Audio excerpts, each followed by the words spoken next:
Good morning, everybody. How great to hear and see so many people on board today. My name is Mary McGowan. I'm from the Melbourne area and was an ex-board member of the Childhood Cancer International. Let me start by acknowledging the traditional owners of the land on which we are meeting. I pay my respects to their elders past and present, and the Aboriginal elders of other communities who may be here with us today. Just briefly, I want to say that Childhood Cancer International was formed in 1994 as an umbrella group. And next year will, I think, thus be celebrating its 30th birthday. So we need to remember that.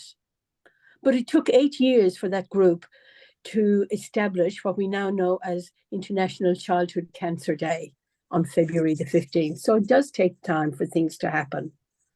And Childhood Cancer International is the largest parent support organization in the world. It's in over 100 countries across 6 different continents. And so we need to get our voices out. But today it's about the survivors. The parents can shout. The survivors haven't been able to shout much, but now is the time. And I will finish now by introducing Dr. Lorna Jordana McLong. She's the Deputy Director of Behavioural Science Unit at the Kids Cancer Centre at Sydney Children's Hospital. And she is your moderator for today and will do a sensational job, that I am sure. Over to you, Jordana. Thanks so much, Mary, and welcome to everyone. I'm thrilled to be hosting today's webinar and so excited that you can join us. The format for this morning's event is that we are going to have a roundtable with childhood cancer survivors themselves, and then we'll be open for questions and discussion, and then we'll move to the parents roundtable, followed by questions and discussion with the audience. And then we're going to have a fantastic presentation from Michael Crosslands, which I'm really excited to hear. He's always fabulous. So a little bit of housekeeping just to get us started. If you do have any questions, please do feel free to put them in the Q&A below, and Kate's going to do a fabulous job of moderating them. Or else also please feel free to use the chat and we can see that also. But before we kick off with the survivors, this might just set the tone for this morning's webinar. Sorry, I keep getting mixed up. I'm in a different time zone myself, so I keep tripping over saying this morning because it's nighttime where I am. But yes.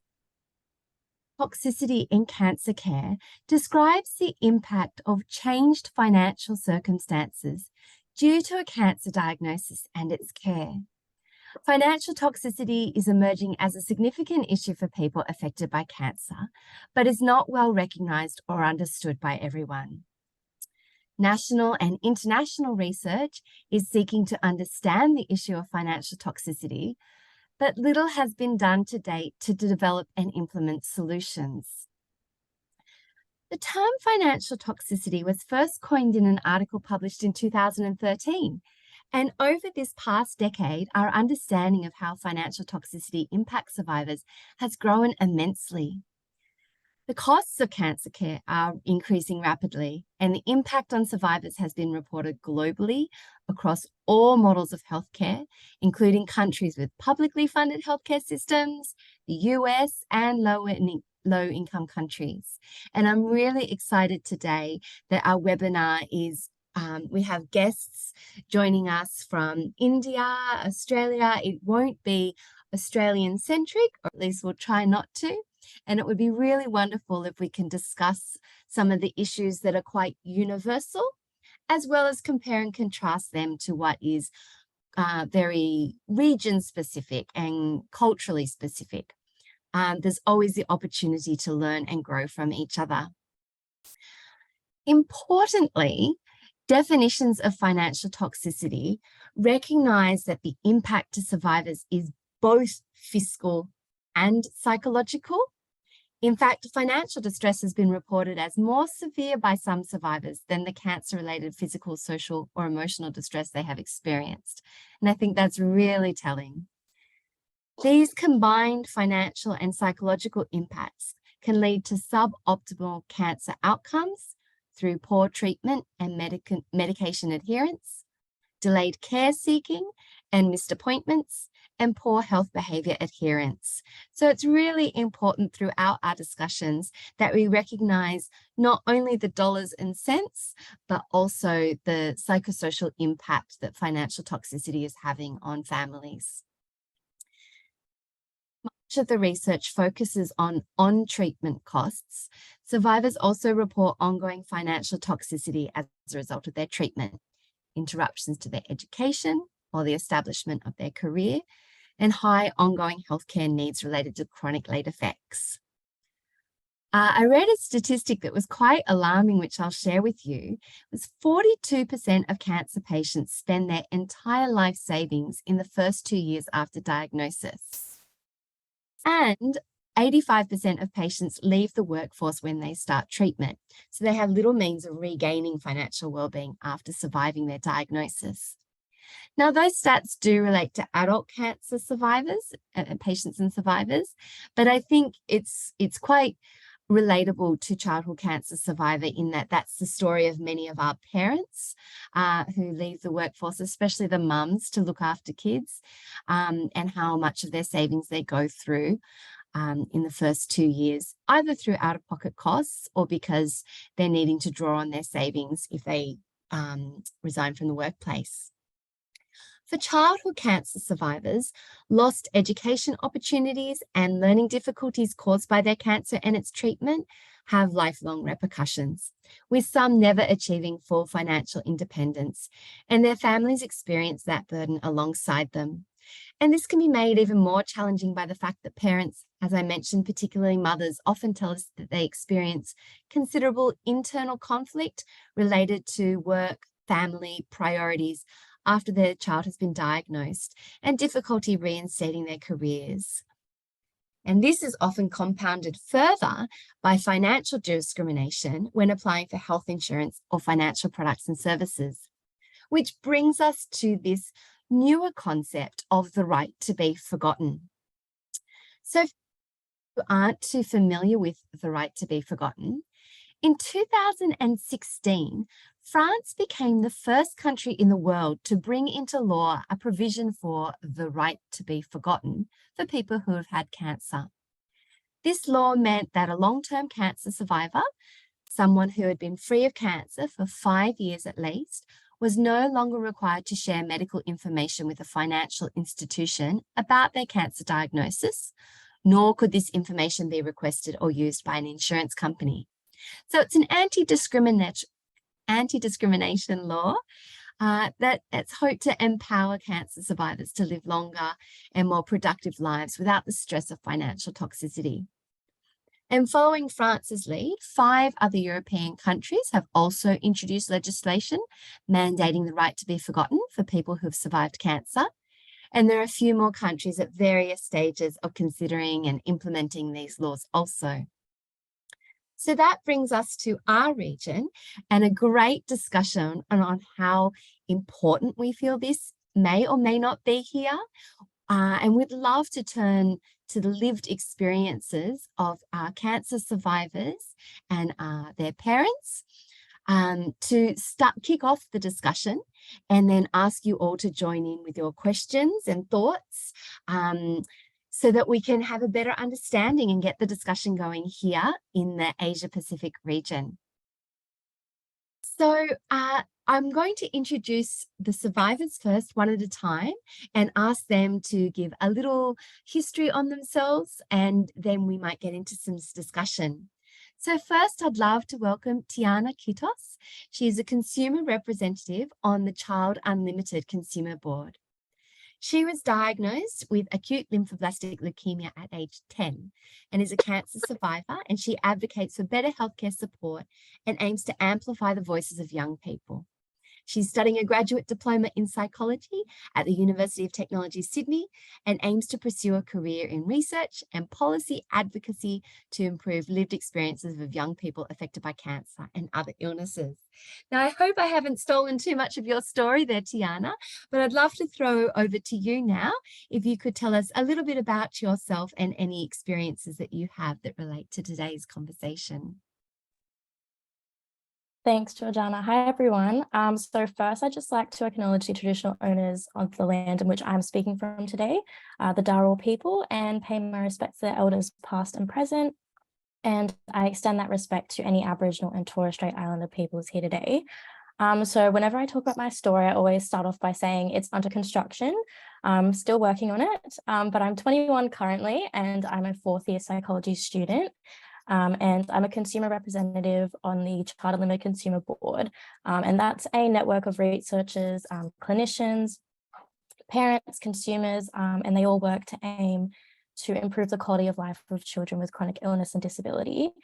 So I was diagnosed with leukemia when I was 10. I finished treatment when I was 12, and then I was diagnosed with an autoimmune disease. But it doesn't really cause too much sort of strife in my day-to-day life. It's more so the invisible side effects that aren't spoken about a lot that have kind of come with the cancer experience that paved a lot of my story. So I used to actually not be able to say the word cancer out loud. I forced my family not to say it. It was just the C word. I couldn't deal with hearing it out loud. And in high school, like I struggled a lot with survivorship. I was essentially that kid that had cancer. That whole identity crisis was a lot for me. I found it difficult to speak about my experience with friends. It was just a lot. I ended up channeling all these feelings into schoolwork because I was just really angry. I felt that I wasn't equipped with the tools to kind of cope with schooling and mental health. But luckily, I ended up meeting a researcher who was also a survivor as well. And she was doing a project on social anxiety for young people affected by cancer. And at the time, I was actually doing a project on social well-being. So I was lucky enough to intern with her. I realized a passion for the psychosocial impacts of cancer. So I've gotten really into that, which is great. And now with Child Unlimited, I'm in a new type of advocacy space, and I really love it. It's given me a foundation to have that voice and also promote how important it is to have the consumer voice in research. I don't have a lot of experience with financial toxicity. I'm sure if I had that conversation with my mum, it would be very different. I'd probably learn a lot. But I'm really interested in hearing about the other survivors' experiences and adding where I can. But it's nice to see everyone. Wonderful. Thanks so much, Tiana. We're really thrilled to have you joining us here today. Our next survivor is Narendra, and she is a childhood cancer survivor residing in Mumbai. He was diagnosed with Ewing sarcoma at the age of 14 in 2005, and he's a member of a childhood cancer survivor support group. I'm not sure if I'm going to pronounce this right, so you can correct me if I'm wrong. UGAM, which comes under the survivorship unit of the Indian Cancer Society. Professionally, he works for Deloitte India in the Internal Audit and Risk Advisory team. Narendra, can I throw to you now to introduce yourself? Yes, I'm sorry if I right. got the name of your group wrong. No, you got it almost right. Great. It is approximately 90% correct. Yeah. So good morning, everyone. Thanks, Jordana. So I'm currently residing in Mumbai, India, and I was diagnosed with Ewing sarcoma, which is a type of bone cancer, in the year 2005 when I was 14 years old. I'm currently 32 years old.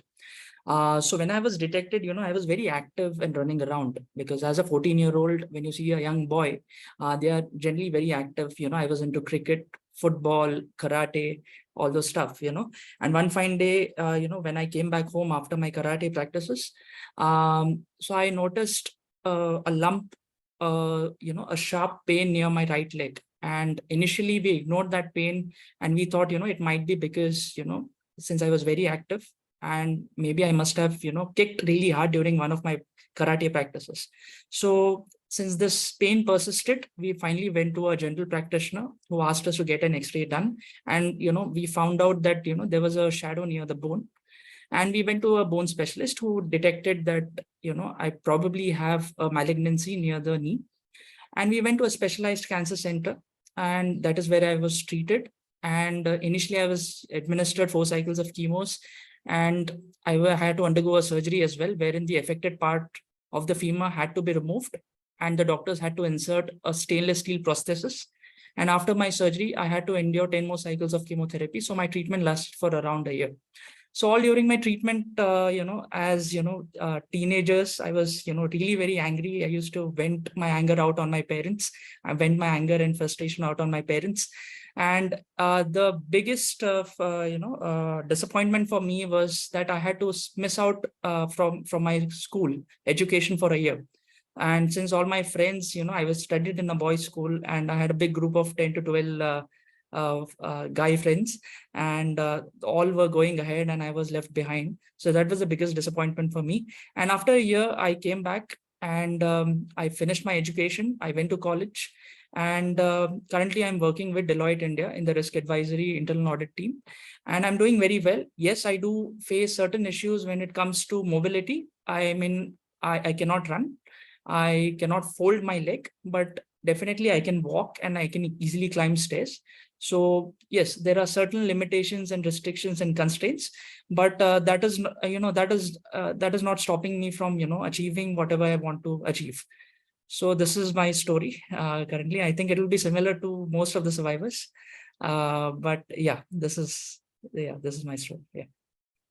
Wonderful. Thanks, Narendra, for joining Thank us you. today. We love having Thank your input and your experiences from India. Yes.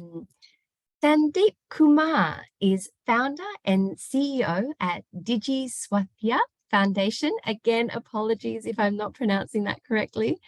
And its mission is making healthcare services accessible and affordable for rural and marginalized communities across India by leveraging technology. He is a Ewing sarcoma cancer survivor diagnosed in 2007. Sandeep, can I invite you to tell us your story? Thank you so very much for giving me this opportunity. It's very hard for every time to speak in English for me because I am very much used to speak in Hindi language, which is very known in India. So actually, I had diagnosed with Ewing sarcoma as the age of 12 years, and I come from a rural village called Sant Kabir Nagar. It's a district of India, and there is no facility for cancer care. So I roam around 6 to 8 months for one doctor to another doctor, one hospital to another hospital. Finally, I got diagnosed with bone cancer. The doctor took the biopsy and told that my hand need to remove from here. And next day we went to one of the best hospital in the country and took treatment for one year. So 14 cycle chemotherapy done, and the right humerus bone replacement done. So I'm totally fit and fine. Both hands are safe.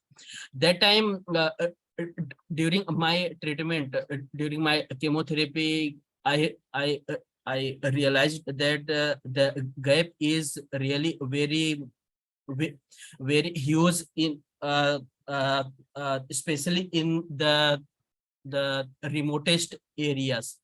So I started to research and also study. So I completed my academics.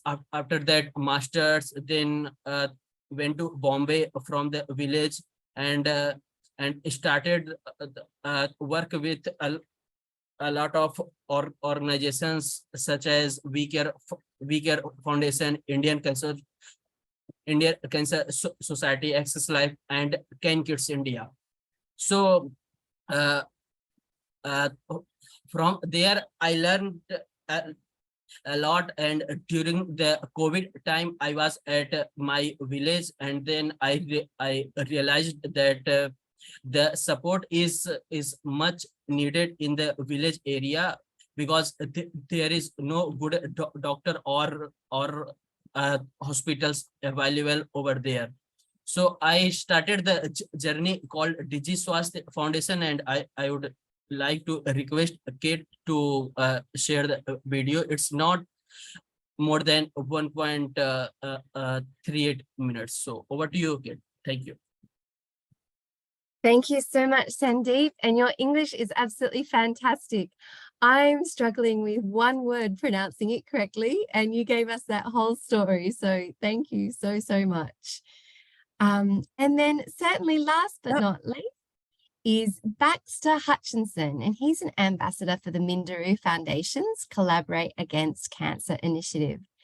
And the Minderoo Foundation. Sorry, Jordana, sorry to interrupt, but I'm just gonna play Sandeep's video. Oh, of course. Before. Sorry. Sure. Sorry. Please do, yes. Sorry, Baxter. 2 seconds.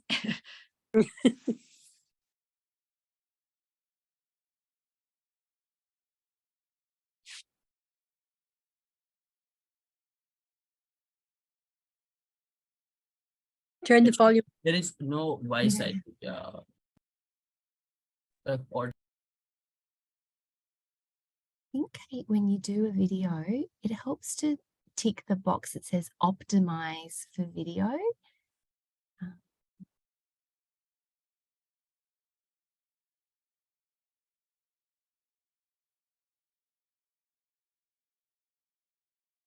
Kate, none of us are hearing this.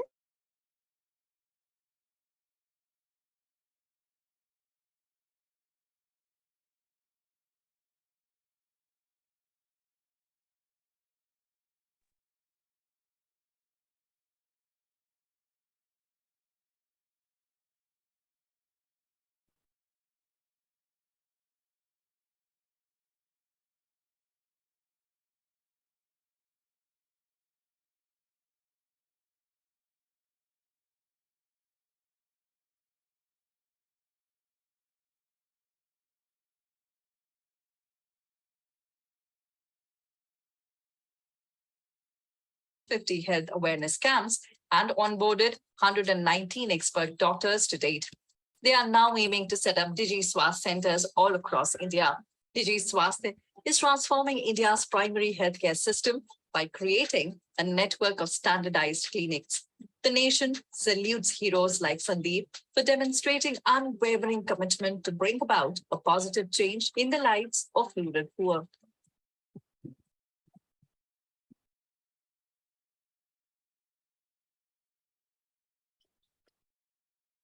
yeah. Oh, sorry. Did we have no audio for the whole thing? For half of it. Oh, sorry. It was because I was muted. Sorry. Did you want me to play it again?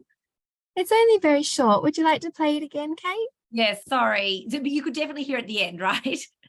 And we were able to hear all it, right. yeah. Sorry.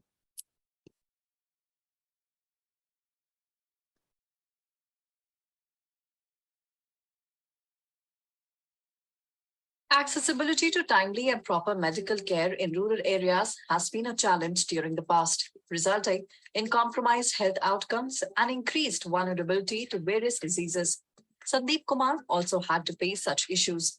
In 2007, Sandeep became ill and was not able to get a timely diagnosis due to a lack of qualified doctors and under-equipped hospitals in his area. After months of uncertainty, he was diagnosed with bone cancer.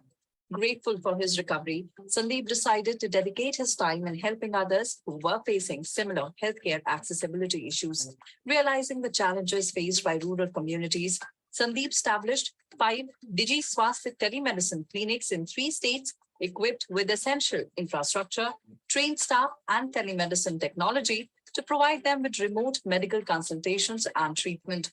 Through Digi Swasthya, Sandeep and his team leveraged technology to improve healthcare services in rural areas of India and have served more than 23,000 patients, organized around 650 health awareness camps, and onboarded 119 expert doctors to date. They are now aiming to set up Digi Swasth centers all across India. Digi Swasth is transforming India's primary healthcare system by creating a network of standardized clinics. The nation salutes heroes like Sandeep for demonstrating unwavering commitment to bring about a positive change in the lives of rural poor.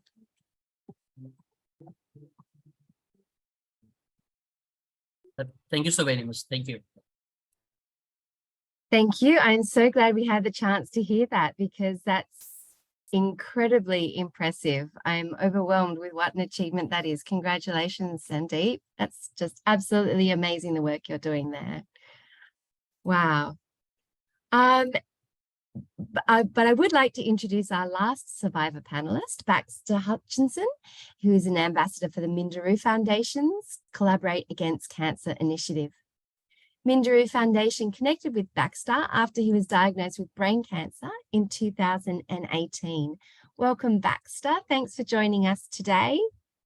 Yeah, thanks so much for having me and allowing me to be a part of this conversation. It's a very, very interesting one. And yeah, super interesting to hear so many incredible stories. It's really, really empowering. So yeah, I'll start off with giving a bit of background on, I guess, myself and my own diagnosis. Growing up, my family we were a bit of a sporty family, and we were all very, very into our sport. My dad was a professional football player, and my mum was a professional ballerina as I was growing up. So activity and sport was a massive part in my life. Unfortunately, in the year of 2018, I started sporadically vomiting all over the place, here, there and everywhere, and through a number of blood tests and doctor's appointments and gastroscopies and things, we really could not find an answer. So on one particular night, my mum decided to drive me to emergency hospital after I vomited. I think it was around 14 times in a row, so it was pretty full on. And I was basically sent straight to emergency, where they basically had no idea what to do. So they put me in for a CT scan, I believe at about 11 o'clock at night it was. And about 3 hours later, I was diagnosed with brain cancer, essentially, at the age of 17, with about 3 weeks left of school to go. So not the best timing. I was then booked in just a couple of hours later into emergency brain surgery on one of my 2 tumours, because the other one was inoperable. After the 12-hour brain surgery, where I unfortunately died twice, believe it or not, my brother and sister still make jokes about me having a cat with 9 lives and things like that. But after my 12-hour brain surgery, I came out virtually paralyzed from the head down. I was unfortunately unable to eat, see, swallow, move, or do anything. I then spent about 2 weeks in intensive care, where I actually couldn't sleep for 14 days because my swallow reflex was damaged so much that I had the inability to swallow my own saliva. So I was quite literally awake the whole time, which was quite a difficult time for me. And then essentially after that, I was put in for 3 months of chemotherapy. 3 months of radiotherapy, and then followed up by 7 months of chemotherapy treatment. And after completion of treatment, I've spent probably about a year of intensive rehabilitation, learning how to walk, talk, eat, see, and all of that again. And around that same time, I was actually hired by a wonderful organisation by the name of Minderoo Foundation as a patient ambassador for their Collaborate Against Cancer team. How this kind of came about, funnily enough, I somehow got involved with a man by the name of Andrew Forrest, who's our chairman and Australian billionaire.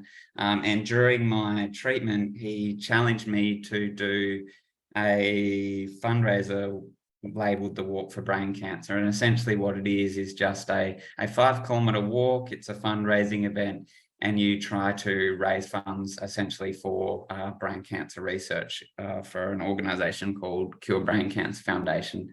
And that was, I think, 8 weeks after surgery, where after being told that I will probably never walk again, or be lucky to take my first steps in 2 years' time. 8 weeks later, I actually managed to walk the entire 5-kilometre walk for brain cancer, while also raising $500,000 for brain cancer research. And basically after that, he was kind of like, we'd love to have you as one of our team. Type thing, which was just a really awesome opportunity for me, especially being a brain cancer patient, now 18 since treatment and transitioning into normal life, not having a job or any idea of what I wanted to do coming out of school, given my athletic career. So they kind of took me under their wing, and I've been there for the last 5 years, working with Minderoo and supporting inpatient and outpatient rehabilitation services, raising funds for research and many smaller non-government organisations here in Western Australia, and also empowering many newly diagnosed patients here in Perth Children's Hospital through my own mentorship programs and also my own rehabilitation. I am now, I think at the end of this year is my final MRI, so fingers crossed. My last one at the beginning of this year was actually cancer-free. So that was a bit of a celebration, but we've got one more to go before I enter remission at the end of this year. And I'm actually 2 years into my study as a clinical physiologist. I would like to work in cancer patient rehabilitation. And last year I played in my first WA Paralympic Nationals competition as well. So it's been a wild ride with lots of up and downs, but yeah, cancer has certainly taught me a lot about life and some of those financial issues that come along with it, especially in that transition phase between chemotherapy and adult life. Wow, another incredible young survivor. Just your story is absolutely amazing, and what you have achieved is just absolutely incredible, Baxter. Thank you so much for joining and sharing with us today. How incredibly inspiring.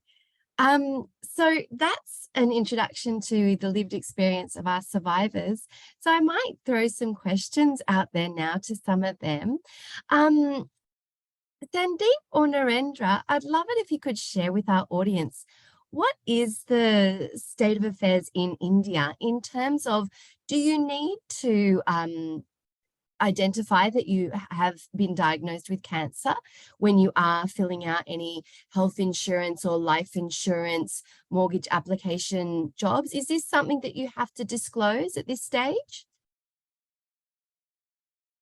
Yes, if I may, Sandeep, if I may speak about this topic, is that okay? Yeah, okay.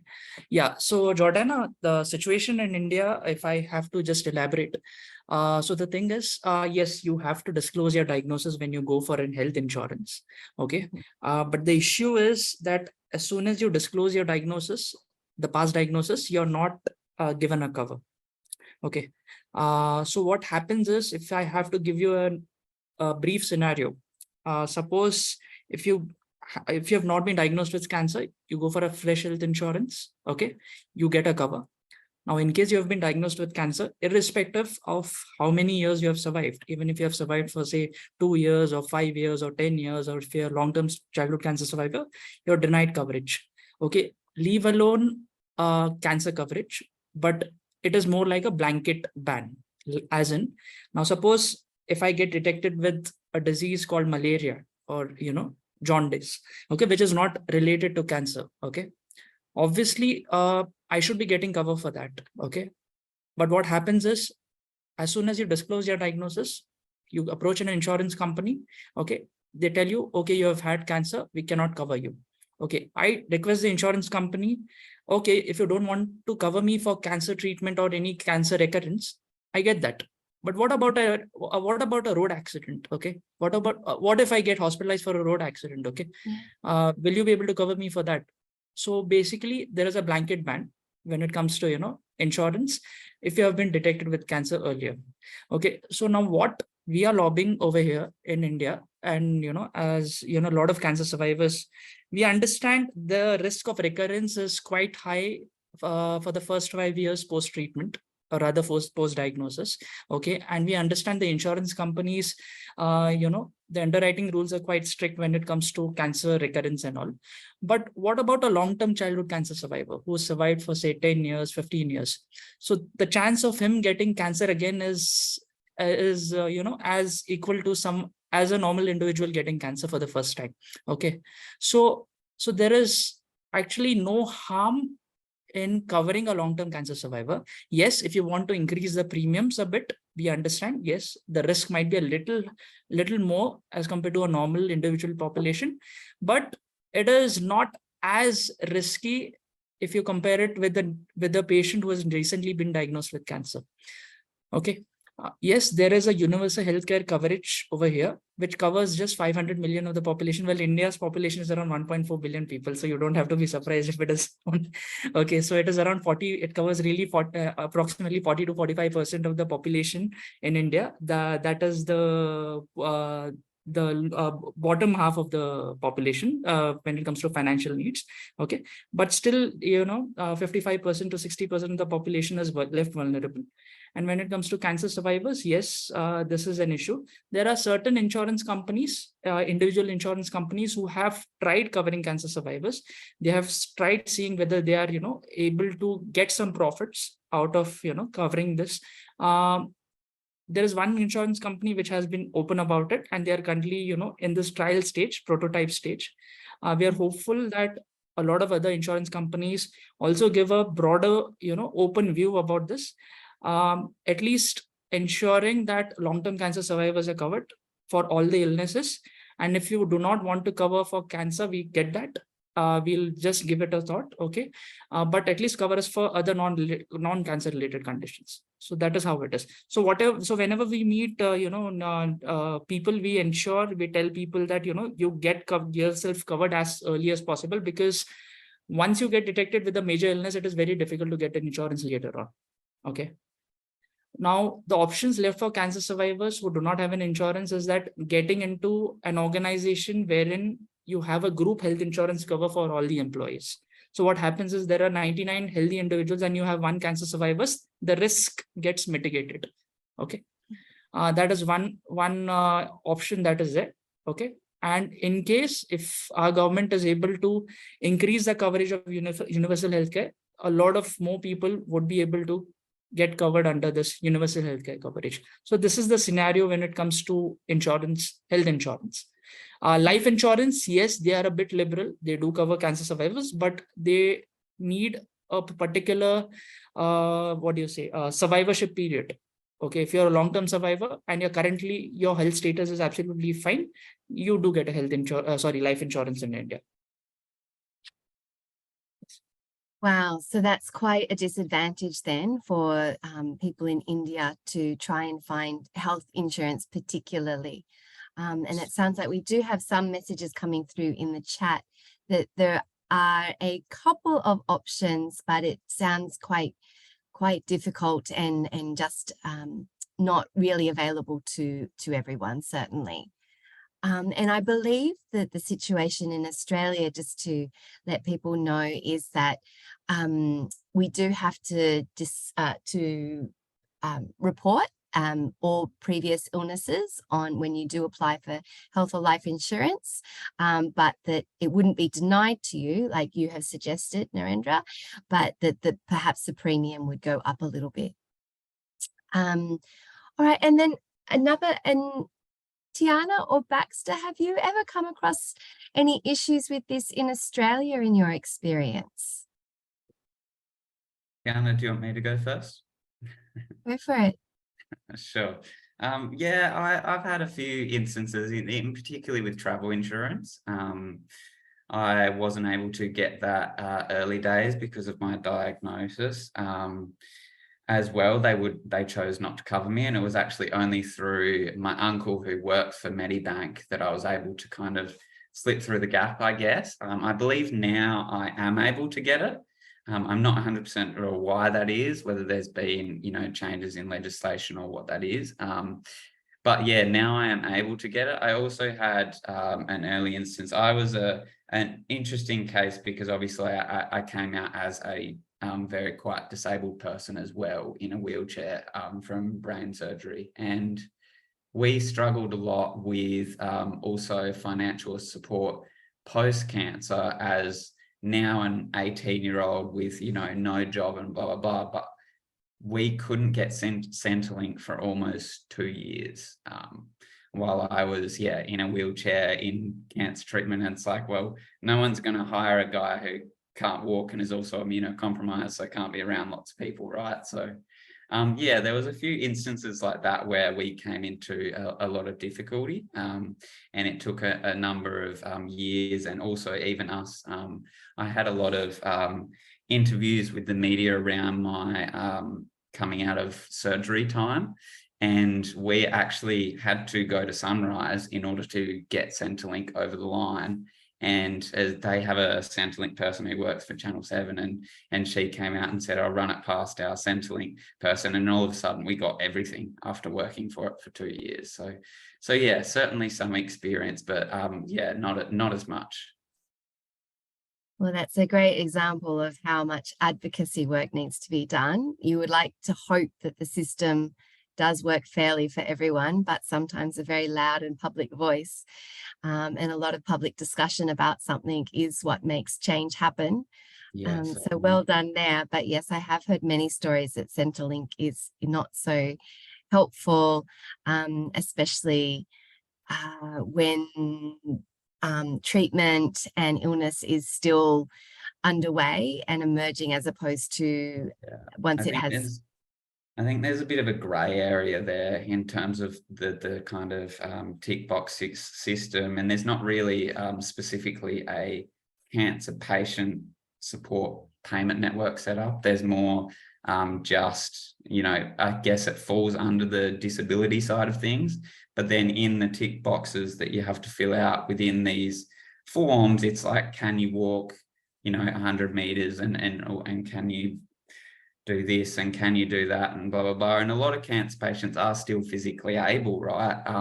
But because of their immunocompromisation and, you know, their extreme fatigue and all of the things that come with cancer, they're still partly unemployable. So how do you bridge that gap? So I think there's potentially still a bit of a grey area there as well. Almost this real dichotomy of needing to not be forgotten and to certainly be remembered, and then also then following from that a right to be forgotten.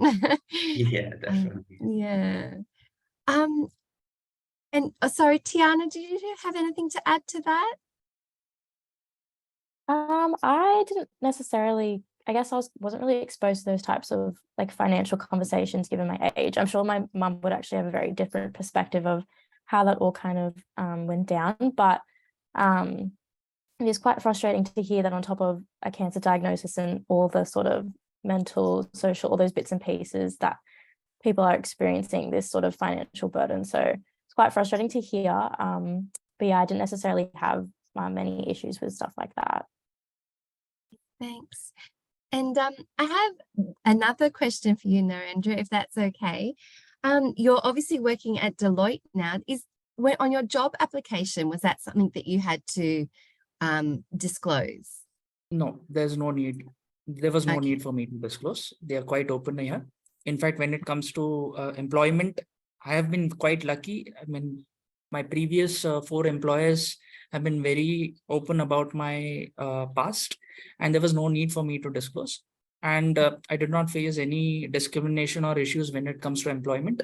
So what my employers have told me that, you know, we just want to focus on your abilities. Okay, so whatever your past was, that was your past. So at least when it comes to employment, if your cancer diagnosis or, you know, does not,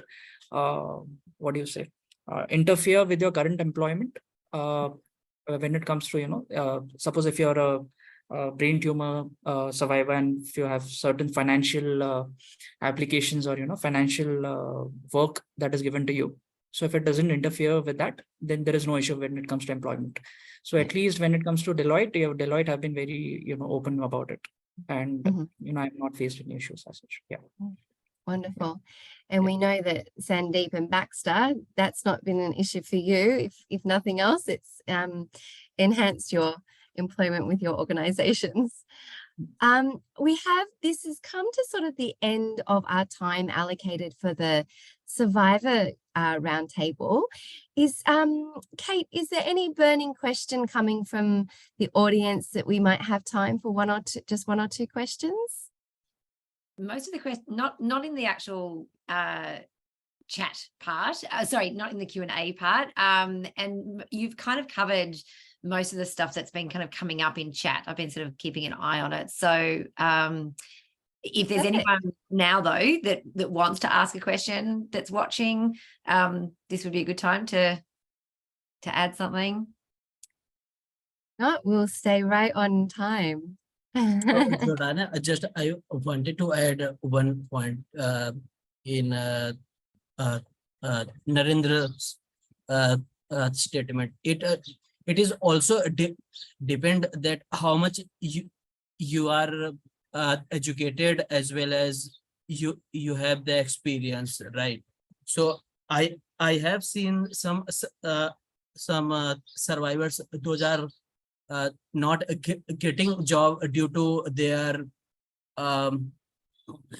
past about the cancer journey, and also it depends that where are you, like you are in a tier 1 city or you are in tier 2, tier 3, and also that how much the awareness about the disease.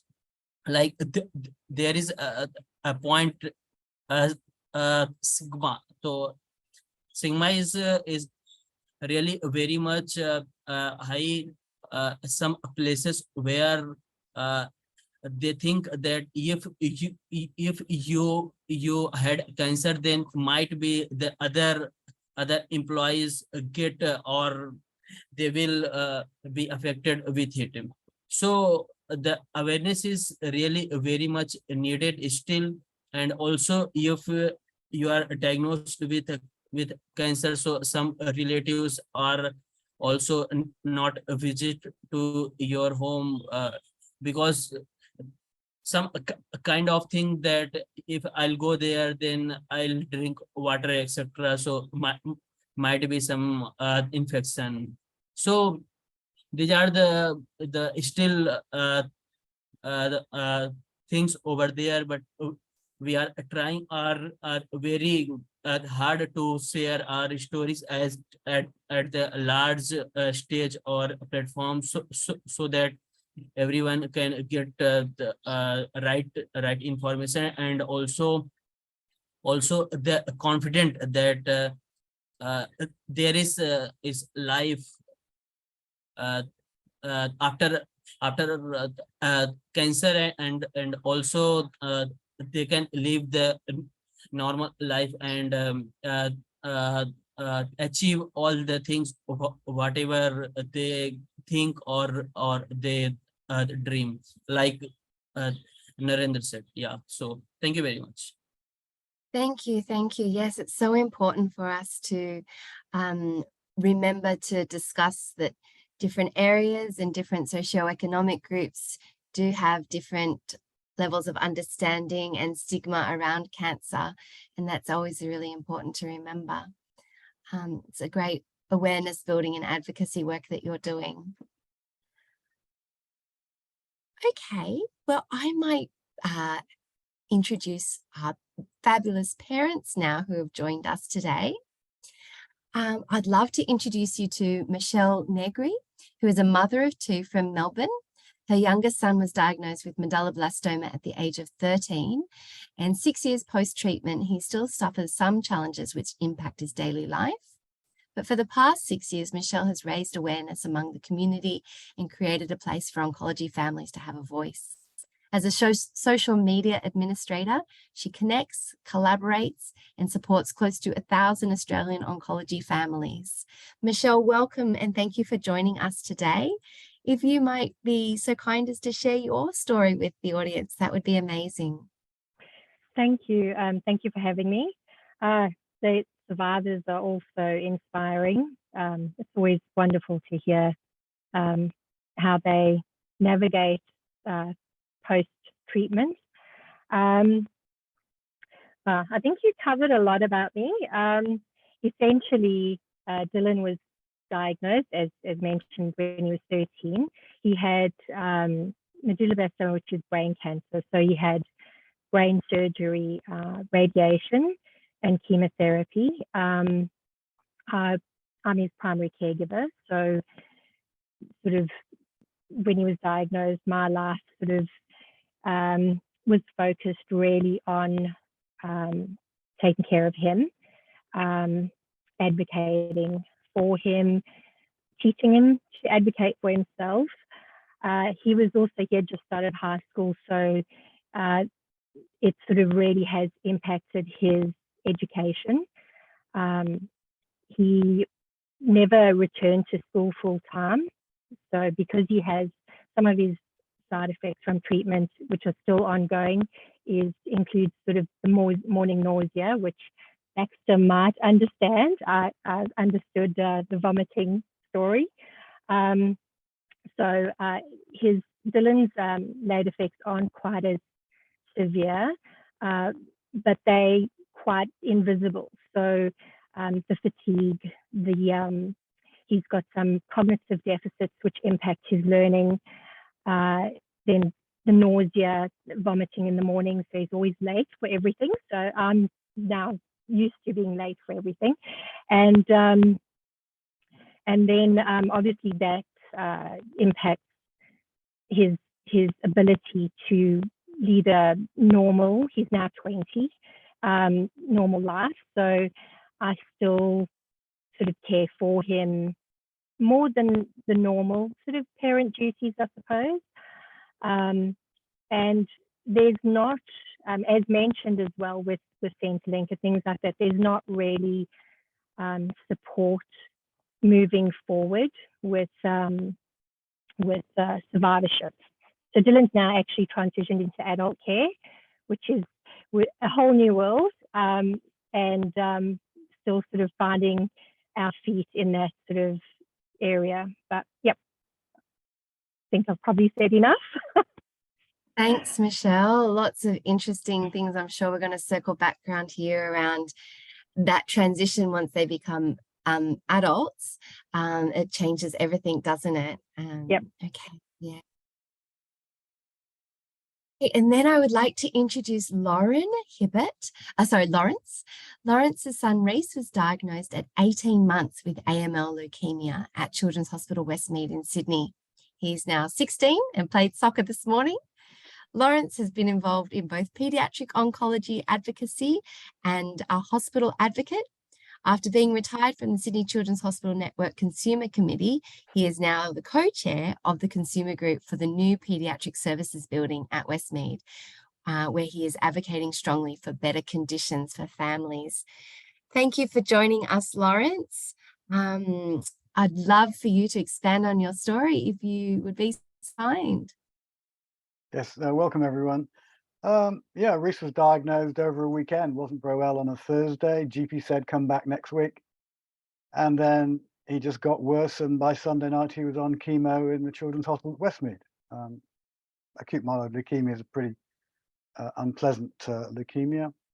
That was 15 years ago, 14 and a half years ago. He's now suffering some what we would call minor side effects, hearing issues, that type of thing, but he's getting on with his life. My own advocacy has been more to do with generating awareness in Australia, well, first of all in New South Wales and then in Australia, for families and the way that a child diagnosis affects families and how they can then get support to rebuild their lives afterwards, whether their child survives or not.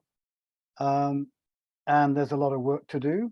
A lot of interesting attitudes. I know we're going to talk about financial toxicity, but in terms of an introduction, my background has been both at the ward level, where we're just trying to make facilities better for today's child with cancer and their families, through to advocating at a state and government level trying to get them to recognize some of the issues we're facing, such as funding clinical trials and these sort of issues that don't really get much profile, but they're critically important. Because in Australia, we don't fund clinical trials for children. And that's an issue we need to deal with. We've had major changes in our governments, both at federal and state level, and it will be interesting to see how that's resolved. I won't say too much more because I think really it's going to be the general chat that's going to be important for everyone. Thank you. Okay, thanks, Lauren. And then I'd like to introduce our very special guest. So everyone is special, but Shauna Dagu from Port Moresby in Papua New Guinea. Welcome, Shauna. Shauna's daughter was diagnosed with leukemia in 2018. I believe she is now recovering and in good health. Thank you so much for joining us all the way from Papua New Guinea, Shauna. If you would be able to share your family's story with us, we'd love to hear. Thank you. Thank you, Jordana, and hi, everyone. Again, my name is Shauna. I'm from Papua New Guinea, and I live in Port Moresby. My daughter was diagnosed with lymphoblastic leukemia back in 2018. And my friend Mary, who's listening in, she's heard my story on numerous occasions. Now, I was 8 months pregnant with my second child when my 5-year-old Noella was diagnosed with leukemia. And at that time, I had to leave employment due to her condition. We had some financial constraints on our family. I was lucky enough that my husband was still on full-term employment, but we did have some difficulties during that time. Just listening to everyone's stories, especially the survivors in India, it's quite interesting to hear the issues that you're facing in terms of insurance, and also the healthcare that's been provided in Australia. I'd like to just share a little bit about what happens in Papua New Guinea. So with the free health policy that the government introduced about 10 years ago, that has actually helped a lot of average people who cannot afford medical care in the country to go to public health care. So in our situation, and in fact, and I say this all the time, when my daughter was diagnosed with cancer, I was in the hospital with a really big belly, and this doctor comes and tells me that, you know, we suspect your child has leukemia. And I looked at her disoriented, didn't know what she was talking about, and I said to her, cancer is for adults, not kids. That was the first response that I gave her, because little did I know that children did suffer from cancer. So all of this was quite new to me and my family. It impacted us, it changed our lives in so many ways. I had a little baby, which I had to give to my mom to take care of, and I took my lovely 5-year-old, and we were in hospital for about 6 months. So chemotherapy was introduced in Papua New Guinea in 2015, and there were a lot of patients that came in that didn't make it, and I hear from the oncologist here in the country that my daughter was one of the first patients to fully recover here. So we went through the 2-year program, and it came out quite well. And during those 2 years, I couldn't find employment. I had to stay home and take my baby to the hospital every time we were scheduled for treatment. So, financially, that affected us because there was only one income. I had to take care of 2 children. It was difficult because you were separated by 2 kids, one at home and one in the hospital. So in terms of employment, I started back work 2 years after she had completed her chemo. She's now in grade 4 in school, and she's doing quite well. There are instances where I see some challenges in terms of her taking so much drugs, which affected her mentally, not physically, but just mentally for she does, but that was expected. So I started back work, and I started doing some work with the hospital, where I go back and see parents whose children are patients there. Here in this country, there's a lot of challenges. So in terms of, like, when we talk about financial toxicity, there are a lot of parents that go into the hospital who don't have the financial backing, and there are parents that come from other regions that are not as developed as Port Moresby, if you understand what I'm saying. They come from rural backgrounds where health services are not provided to that standard. And so when they come in here, they require a lot of help. There are parents that come in that are also unemployed as well. We also have that cultural thing that comes into impact where sometimes daddies don't like it when moms are in the hospital with the patients. And there's a lot of issues that you come to experience when you're in the hospital. So I'm a one-person advocate at this stage, but I know of two parents who I've been in contact with, and we talk from time to time, but we have not as yet set up a parent group as yet, but we talk from time to time. But I go in every quarter, every 6 months, just to talk to parents and encourage them. And it's interesting because 6 months ago when I was in the hospital, there was this parent that recognized me. And my daughter's name is Noella, so he said to me, "You're Noella's mom." And I said, "Yes, that's right." And I said, "Do I know you from somewhere?" And he said, "The pizza place." So I said, "Okay, so how's that?" And he goes, "Every time you were in hospital, you brought a pizza for the patients." So I said, "Oh, okay, that's interesting."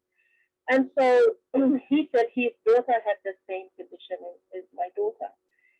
And I met him last month back in the pizza shop, and he said to me that his daughter had stopped the medication. And I said, why did you do that? And he said, so he's gone to traditional medicine.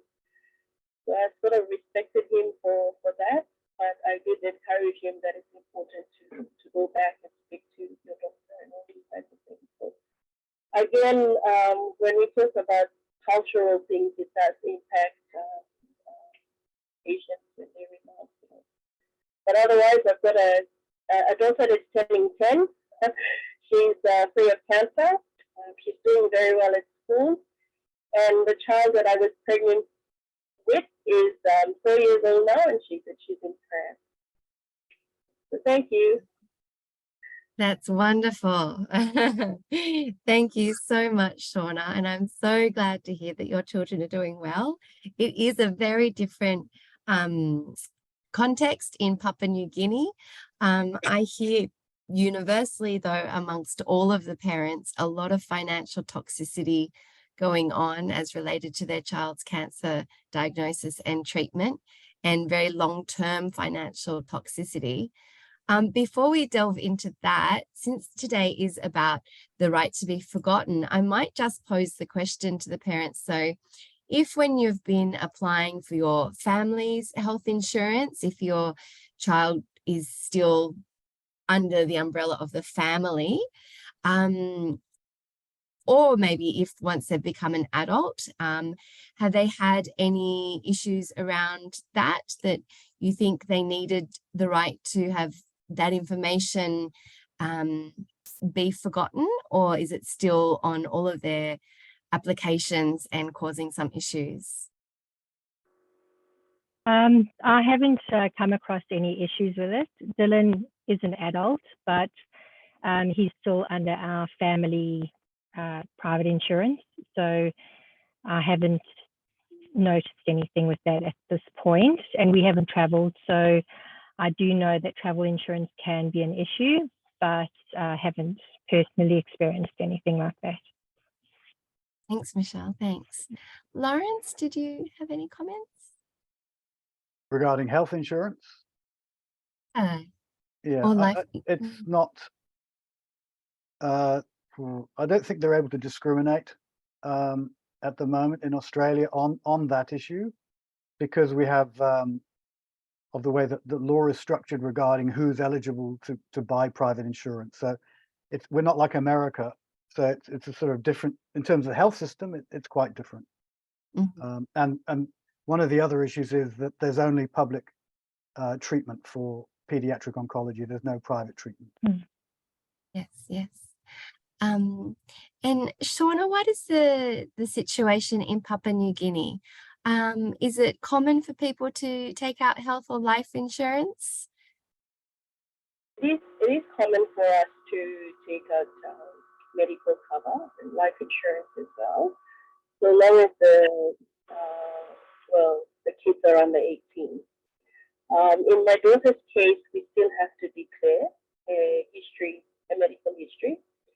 I've asked that question to an insurance agent when they came in to do a presentation. So I asked if, for instance, because when I was talking to the oncologist here, she said that cancer could come back. So I asked, because she's got that history, would the insurance company be able to cover her in the event that cancer did come back? I didn't get the answer that I was looking for. Sort of took me around a fair bit, and then we came back. But in answer to your question, I have not had any cases where a patient who had cancer in the past, through the medical cover, still got assistance through insurance. And, I'm not aware of one at this stage. Okay, great. Okay, and so possibly then today's discussion might, for the parents, focus more around financial toxicity in general. Are there any main issues of financial toxicity that you'd like to offer your thoughts on? I just, in terms of insurance, I just going to cover travel insurance. In Australia, it's a very competitive market, a lot of online insurers. Once my son was well enough to travel, and we were also sufficiently, had dropped some anxiety, we decided it'd be good to go overseas, and that was about 6 years after treatment, because AML is regarded as a 7-year wait till you're till you're all clear. And what I found was that the vast majority of insurers in Australia required you to submit documentation, and then you had to pay to have that analysed. And in some cases, they would say it was a mandatory acceptance of their quote. So really quite a strange system. Then I discovered that there were a couple of major insurers who had online artificial intelligence checkers who enabled you to do a check as to whether you were eligible for it. And that was free. And I think it's finding these companies that are innovative and will offer travel insurance to post-treatment families. And there was only this has traveled to America, and the cover actually was not significantly higher than getting cover without for a normal family. But it really is, you've got to work hard to find these people. And one of them's now dropped out after COVID. I must admit, I wasn't aware of that at all. And that's quite startling, if I understood you correctly, that for one of those companies, you were obligated to take the quote no matter what it came back as. Yep. The insurance company, but they're all for profit, they're not for profit.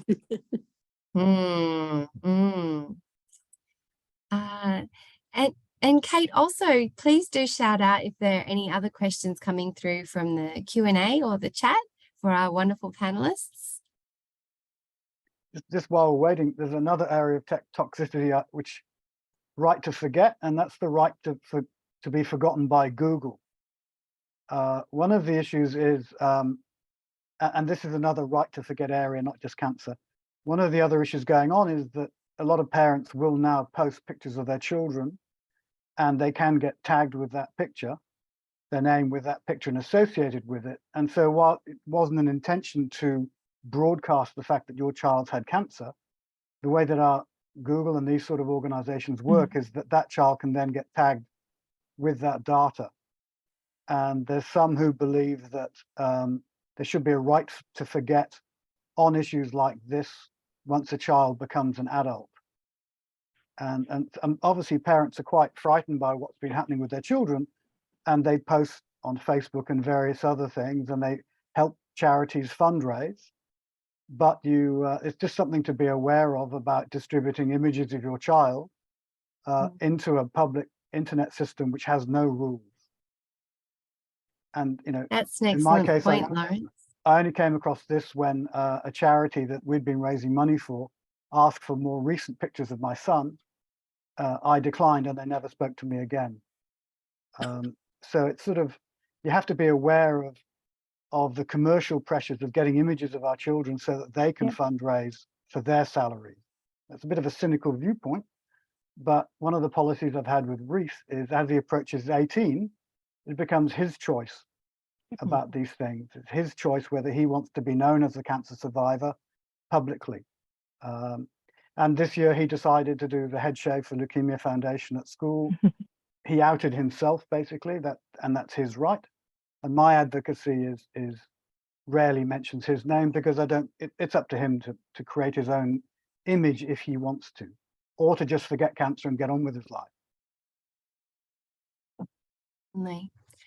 And that is the tricky thing, isn't it? We don't know what policies are going to be in place 10, 20, 30 years from now, but Google will certainly be remembering what we've done and said in the now and in the past 10 years. So that's a very important consideration, and I'm sure that's going to be talked about a lot more.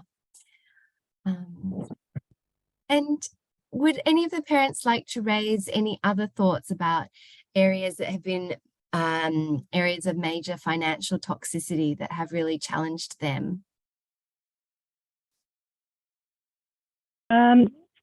I don't think it's necessarily always major financial toxicity. I think sometimes it's the little things that accumulate. I know currently, although Dylan's an adult, he's studying photography. He doesn't have the sort of physical capacity to do, say, a part-time job. So we're still obviously supporting him financially. And I sometimes do sort of think, how will he cover all those other little expenses? He's on medication and will be on medication permanently. There's, the parking or transport costs for ongoing appointments. There's fertility preservation, which actually came up in a topic, and it's something that isn't often spoken about. And currently, obviously, we pay for that yearly because there's a cost to store the fertility, the preserved fertility. And one day that will become his expense. And you sort of do all these little sort of additional expenses.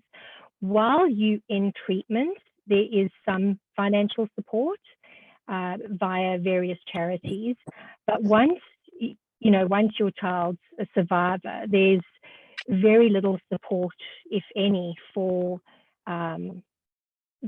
not even just financial, I think general support for families.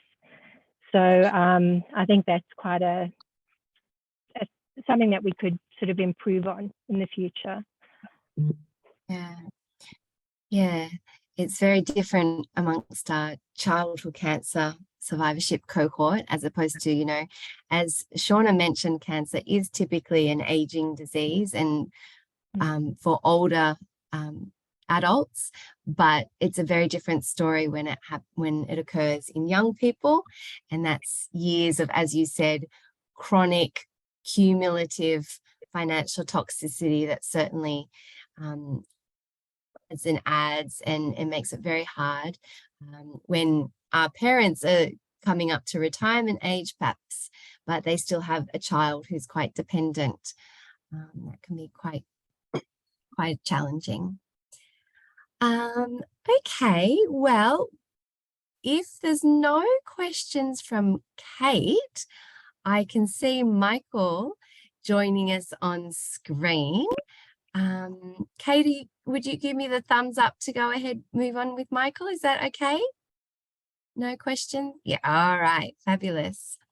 Well, Michael, in the last 5 years, he has presented to over 900,000 people from all walks of life around the world. He has spoken to corporates from all backgrounds, troops in Iraq, to elite athletes across the globe. Despite spending nearly a quarter of his life in hospital, he has forged a highly successful career in the corporate world, represented Australia in his chosen sport, and featured regularly across all forms of media. He also runs a school and orphanage in Haiti and has been presented with the Australia Day Ambassador role for 9 consecutive years. The award-winning documentary on his life by ABC's Australian Story has been viewed by over 4 million people. His first tell-all autobiography is now a bestseller across 6 different countries, and he was one of the Queen's baton bearers for the Commonwealth Games. Michael, thank you so much for joining us today. We can't wait to hear you speak. My pleasure, and thank you so much for the longest introduction I've ever heard in my entire life.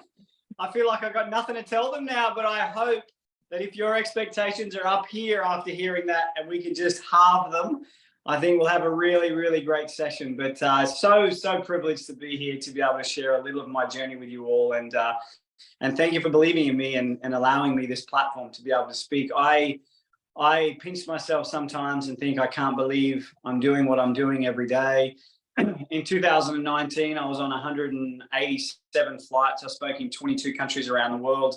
And then COVID hit in 2020. And for many online, I'm sure, like me, I've got a very suppressed immune system and a lot of issues around my lungs and my heart. So I was in lockdown for 9 months, didn't go anywhere, didn't go to the beach, didn't go to the grocery store, didn't go to a cafe.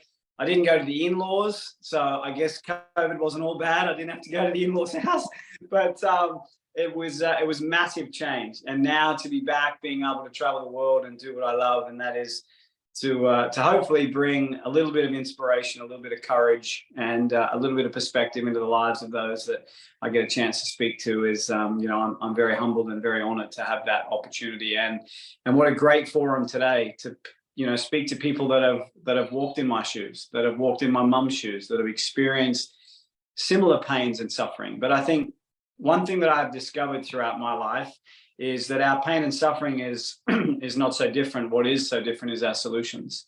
And I think the more that we can focus and hone in on our solutions and play our cards effectively as what we can, I think the greater the life that we get to live. For those that don't know, I was diagnosed at the age of 11 months. I was diagnosed with stage 4 neuroblastoma of the central nervous system. They told my mum that there was no chance of survival to go home and enjoy the next few months with my family because there was nothing that we could do. I have 3 older sisters and my dad, so they really pushed that. But like everybody, we all have choices, and the choices that we make each and every day can help reshape, remold and redefine our future. And my mum asked one simple question. I don't want to know what the chances are of my son dying is. I just want to know what the chances are of my son surviving. The doctor said I had a 96% death rate to go home. And I am so fortunate and so blessed every single day that my mum chose to look at my life, not being 96% empty, but she chose to look at my life being 4% full. I started chemotherapy on my first birthday.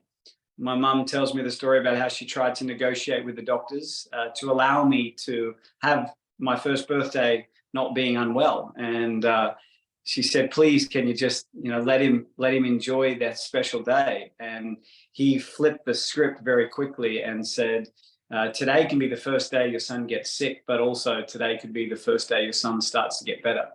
And I think it's amazing when we shift our mindset and shift our perspective, it's remarkable what we can overcome. My chemo cycle was 9 days on, 3 days off, 9 days on, 3 days off, not for weeks, not for months, but for years. Back in those days, we didn't have the drug that prevented us from vomiting. So as soon as we would be injected with chemo, we would just constantly vomit for way too long.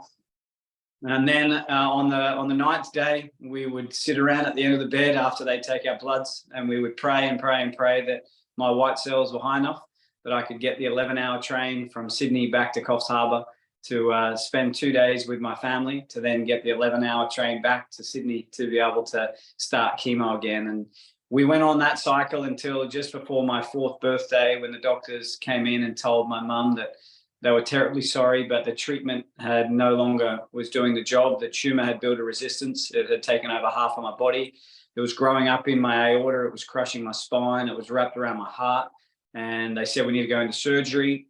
Long story short, 6 hours later, the doctors came out and said, there's nothing that we can do. We're sorry, we didn't get it all. My dad and my 3 older sisters were flown down for the operation, but they basically came in when I came into recovery to basically say goodbye. But the next day, there was an American doctor. He was trialing an experimental drug on 25 patients around the world. They had 24 candidates, and they asked my family whether we wanted to be number 25. And I really believe that outside of love, hope is one of the most powerful words on the planet. If we can instill hope into somebody's life, we can instill courage, determination. It's amazing what we can achieve with just a little bit of hope. And we had to sign a waiver. So regardless of the side effects of the drug, we couldn't sue the company. And we said yes. We started that drug at 9 a.m. on a Tuesday morning. Within one day, we were all transferred from the oncology ward to the burns unit. Unfortunately, the side effects of this drug were so bad that we were completely covered from head to toe in blisters. What they would do is they would wrap us up in bandages and they would lie us in bars full of ice, trying to prevent our brains from frying. Unfortunately, within 90 days, sadly, 24 out of 25 of us didn't make it through. And I say to people all around the world that I'm one of the lucky ones, but like many on this call, I never say I'm one of the lucky ones because I'm still alive. I say I'm one of the lucky ones because I wasn't my mum. I have realized of recent times that it is so much easier lying in the bed than standing next to it. And that's why I admire so much of so many of you that are dialed in today that have felt real pain. You know, she would just go to death counseling once a week to deal with what was going to happen to a little boy, whereas I just had to lie in bed and feel the pain. But she taught me some remarkable things when I was a little boy. She taught me that adversity doesn't define us, how we deal with it does. I used to get the doctors to put the needle in my head so I had 2 hands to feel like a normal little boy. She said to me one day, she said, I want you to have a dream. I said, yeah, I have a dream. She said, what's that? I said, one day when I grow up, I just want to be normal. I don't want to be a policeman, a fireman, a professional athlete. I just want to go to school. I want to enjoy the simple things. And, you know, I think what's so important is if we never truly stretch ourselves and challenge ourselves, we'll never amount to be the best versions of ourselves. And she said, that dream's not big enough. So she came in the next day. She said, what's your big dream?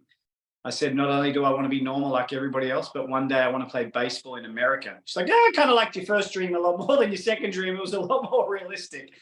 But she said, where'd that dream come from? I don't know about you, but every hospital I've ever been to anywhere in the world, the cleaners think it's imperative to mop the floor at 4 a.m. And they do, and they bash your bed and you wake up. I turned the TV on and the only channel we had back in those days was ABC, and ABC 4 a.m. Major League Baseball was on. And that's where my big dream began.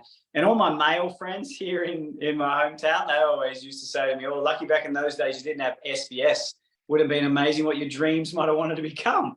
So for those who don't realize, SBS at 4 a.m., I've been told that that's usually where some adult content is. So I'm glad that I was watching baseball and nothing else. But that's where the big dream began of wanting to play ball. I got burnt for 18 months.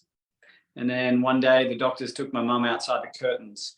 I don't know why they take people outside the curtains. The curtains aren't soundproof. We can hear everything that goes on behind the curtains. But I was lying there and the doctor said to my mum, we have no idea how or why, but you can take your little boy home. But your son, he will never go to school. He'll never play sport. He'll be a housebound baby. And if he reaches his teenage years, it'll be a miracle. But we believed in miracles. And my mum come through the curtains and I made out I didn't hear what the doctor said. I said, what did the doctors say? And she said, oh, the doctors told me that everything was going to be okay. You know, my sweet mum carried the burden and the fear of her son dying because she wanted me to simply lead a normal life. And, you know, I'm eternally grateful for that blessing and that privilege. You know, I went to school and like many of you, my time at school was brutal. Like I was different. I You know, I had no hair. I had scabby skin. I had to wear bandages to school. Every recess and lunchtime, I sat on a nebulizer trying to get my lung to work. And I say that my time at school was harder than my time in hospital because I never got picked on in hospital.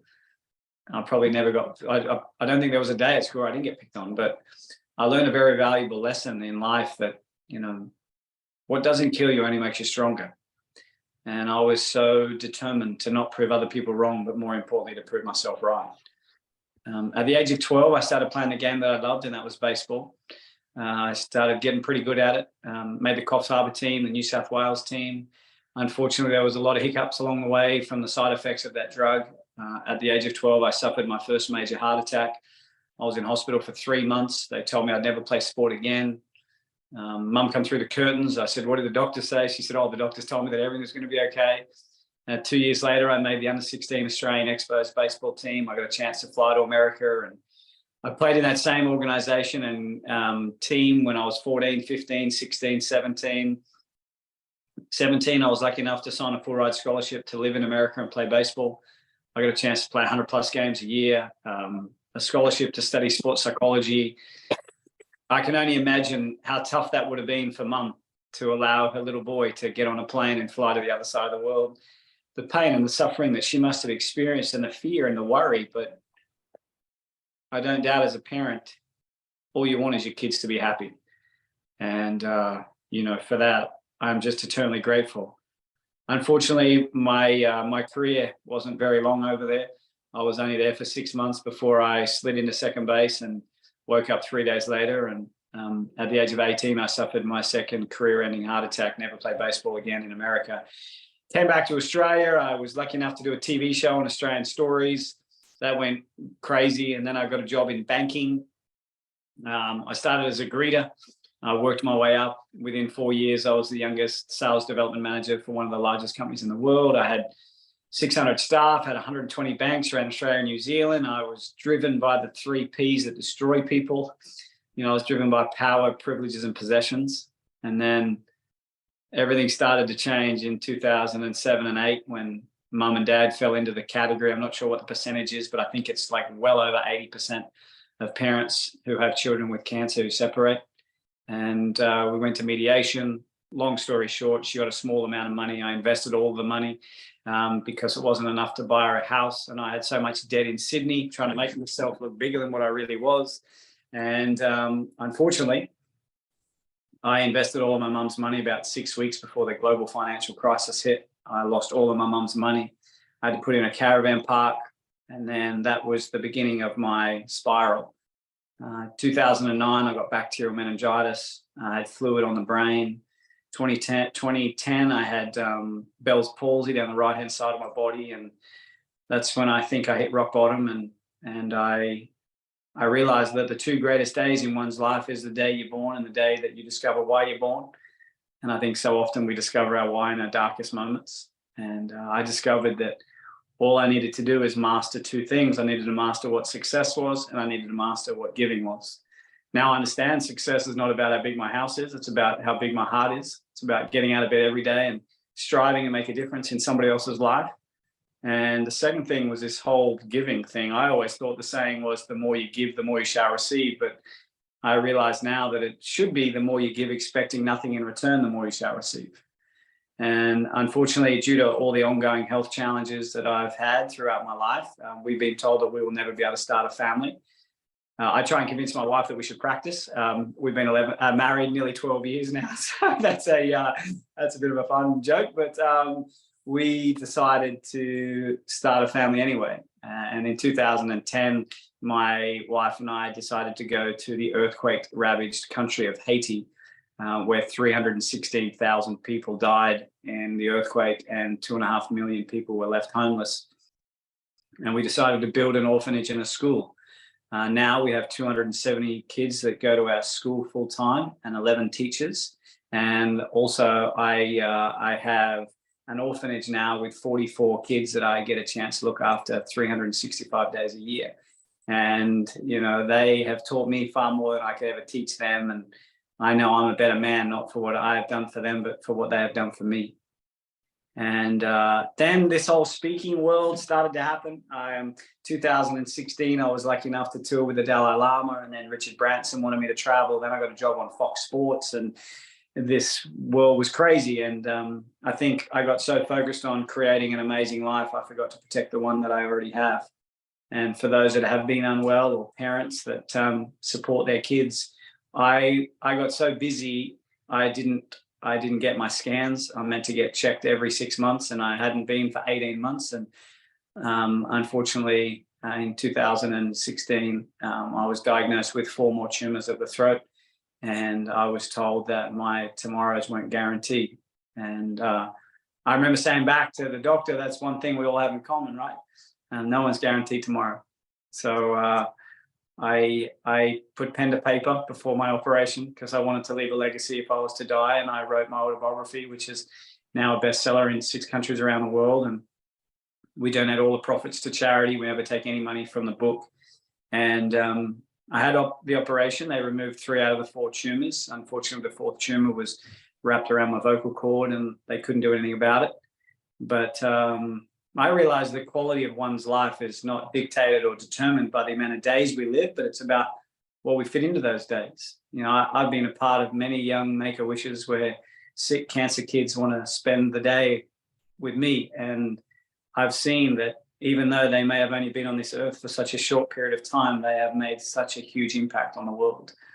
And that's what I want to do. I want to make the world a better place than what I found it. And in 2017, after being told that the health was deteriorating and life wasn't good, I bounced back really well from that operation. My speaking career exploded. I was in a blessed position to be able to buy my mum a beautiful new home, and to be able to give back to that one woman who sacrificed so much of her life for me was without a doubt the coolest day of my life.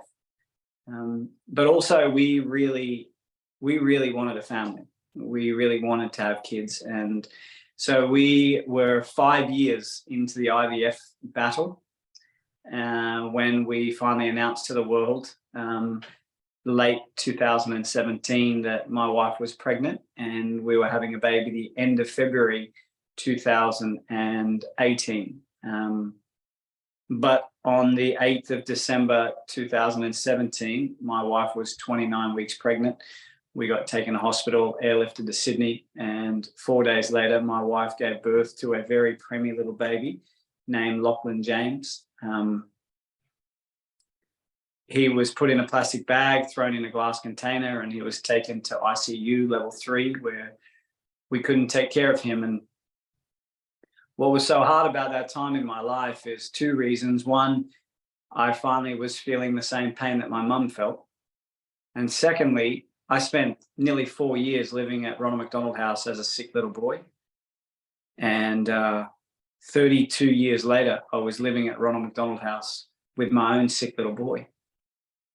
And then one night we received a phone call that we ran up, and they told us that he had a horrible illness called sepsis, blood disease. And they told us that we had maybe 5 days with him. And I remember screaming at the doctor saying, take my house, take my car, take everything that I own, but please don't take my little boy.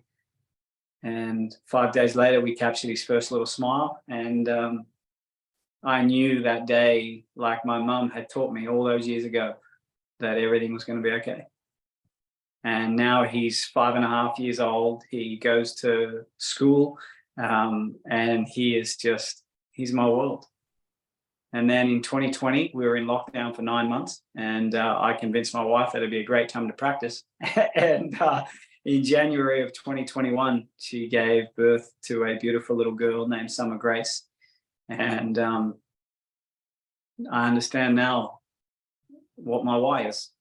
It's not only to try and make the world a better place, but it's to be a great role model and example for my kids. You know,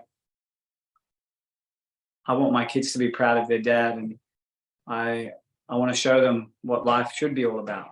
You know, my dad, as much as I love him, he taught me how not to be a dad. He taught me how not to be a husband. And I know that my kids and my wife will never feel the same pain as we did, because he dealt with the darkness of my sickness a certain way.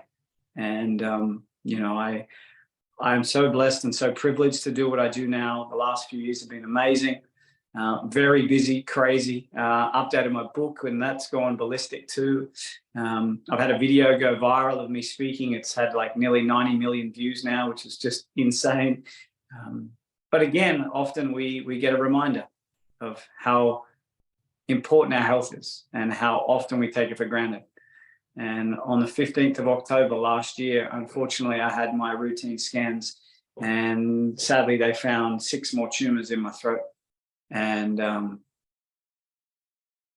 don't think I've ever truly experienced real fear like I had in October, because in 2016, I was fighting to take care of my mum and my wife, but this time around, it was for my own kids. And I did a video teaching my son how to shave because I wanted to make sure he knew how to do it right. And 4 weeks later, I was fortunate enough to get rushed in, and they operated, and not only did they remove 6 tumors, but they removed the 7th tumor that was around my vocal cord from 2016. And after a quick scare whilst I was in the operating theatre, when the doctor noticed that there was a mark on my shoulder, and when I got out of surgery, he told me to go and get a skin check, and they found a melanoma. 38 stitches in December to get rid of the melanoma. But as of January this year, for the first time in a very long time, I finally got to announce to the world that I'm cancer free. And, you know, I remember someone telling me one day, geez, Michael, you've been dealt with some really crappy cards. I remember saying back to them, whilst ever I'm being dealt cards, that means I'm still in the game. And whilst ever I'm still in the game, it's about how I play those cards that allows me to live a remarkable life. And for all of you that are dialed in today from all around the world, you know, I challenge you not to compare your cards with other people. Be so incredibly grateful that you still have cards. Be grateful that you're still in the game, and play those cards as effectively as what you can. You know, I realized that through great darkness, that is our discovery moment. We do not discover how unfair our life is, but rather we discover how powerful we have been created. And for me, I realized, and I love this saying, when I was born, I cried and the whole world rejoiced. I want to make sure that I live my life in a certain way that I can lead and leave an impact, so that when I die, the whole world cries whilst I rejoice. But it has been a privilege and a pleasure for me to share a little of my journey with you. I don't know whether the lighting just changed, but my light just fell over. But I'm so honored to be invited to be able to share a little of my heart, my story, my journey with you all. And I hope that I've been able to make a difference in just one person's life, and they can pay that good deed forward and make a difference in others. And I think in this world that we live in, one thing that I always try and stand by, and I think we all should, especially the survivors and their families, is no one in your life is ever going to tell you what you can do. They will only ever tell you what you can't. But it is your choice whether you choose to listen. So have the faith, walk in faith, believe that you can achieve remarkable things, and leave your legacy. But that's it. I'm open to questions. Obviously, I'd love to be able to answer any of them that you may have. But again, thank you for the invitation. Thank you for what you do in supporting those that are definitely and desperately in need. And I hope that I've been able to get the message that you wanted across. Thank you so much, Michael. I'm sure everyone joins me in just expressing how absolutely amazing. I'm really anxious here that I'm not going to be able to even get through this sentence. Such an inspiring story and such an inspirational speaker. Thank you so much for joining us today. That's, I'm sure, left a huge impression on everyone listening. Thank you. It's funny because I'm on my phone, so I can only see one person. If I swipe across, I can see everybody. But I was watching you for a while, and because you were the only person I could see, and every time you were crying, I had to look over there because I was starting to cry. And then all of a sudden, somehow the camera changed and it went to Mary's forehead. So for the last 15 minutes, I've been looking at your forehead, Mary. So that let me have a lot more control than what I was when I was looking at you crying. I'm so sorry. Definitely. I could see a few other cameras though, and there wasn't a dry eye in the house. I think you got me at how much you loved your mum. Yeah, she's amazing. Are there any quick questions for Michael, or any I'm seeing so much love pouring through here for you. Kate, do you have anything from anyone? Can I ask? It's Mary. I Go just for it, want Mary. Michael, today, how is your, how does your mum feel about all of it, now, today, 40 years later? Yeah, great question. And it's nice to see your eyes now, Mary, rather than your forehead. Mind you, you have a lovely forehead, but it's nice to see your whole face. Sorry about that. I think that there are two types of people in the world, right? There are those that use the pain and suffering of their past to justify their poor excuses and their failures. And there are those that use the same pain and suffering as the motivation to succeed. And, she has been my rock and my role model and my example of courage and hope for a long time. And I think you get to a point, some people, where the tank just runs dry, and she does it really tough. And I'm doing everything in my power to give her the courage to not quit, to not give up, and to realize that I am the man that I am because of what she has done for me. And I will forever take care of her and forever, give her whatever she needs. But I think that old phrase, if every time my son fell over whilst trying to walk, I picked him up, he was never going to learn to walk. And it's that really interesting balance now of being able to let her feel pain, but not get too dark so that she's not learning from that pain. So it's a really tricky balance for me at the moment, because I want to be able to give her everything and I want to be able to wrap her up in cotton wool and serve her. But I was the only person on that trial drug that needed to go to the toilet, that had to get up and go to the toilet. Everybody else had the cords connected. She made me make my bed every morning because she knew that mentally I needed to be in a place where I was going to have the courage to continue to fight. And I think that when other people can brand us whatever they like, they can call us cancer kids, cancer boys, whatever, cancer girls, whatever it is. But I really believe that when you start to label yourself, that's when the impact starts to happen. The words we speak register so powerfully, and they manifest incredibly in our own state of mind. When we say something negative, it registers 40 times more powerfully than anything we can say positive.